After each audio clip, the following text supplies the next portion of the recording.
because I'd lived in London for most of my adult life, I had no reason to learn to drive.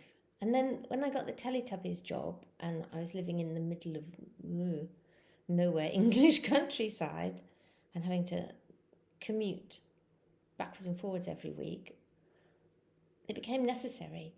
And I was 33, 34, something like that.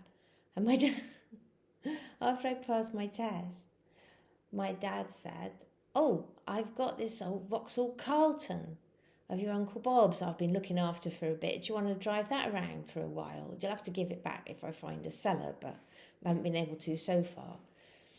So I did. It was brilliant. You could do the most fantastic. It was enormous, and you could do the most fantastic Sweeney Park in it. So you just kind of like come and go into the pavement, and then the back end wham would slam you around. It was really fun.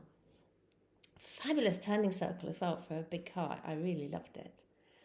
And then one day on the way to work, it's a very wiggly road from where I was living at Woodlands, Blackwell, Warwickshire. Wiggly road, and I don't know, I just hit a bit of slippy and span it out and ended up smashing in the ditch. And then I went to work and I went, "Oh no, I'm fine, I can carry on." And then he said, "No, you must," the insurance people said, "No, you must go home in case you have whiplash or something. You must go and see the doctor." So I went to see the doctor and he said, "Oh, your neck is in a terrible state." But I didn't have any whiplash. It was just from being a Teletubby and carrying a gigantic head around for months on end. Anyway, so at the ripe old age of 34, I had to ring my dad and tell him that I'd smashed up his car. I waited until after lunch so that he'd had a drink or two.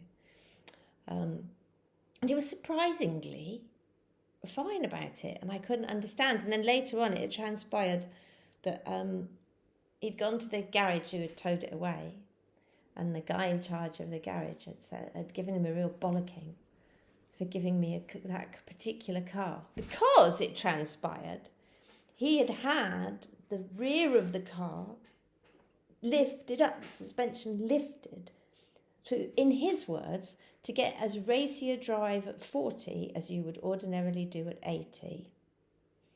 Fine, except for then he forgot to tell his daughter, who's just newly passed her test, that that's what was going on. No wonder I could Sweeney Park it.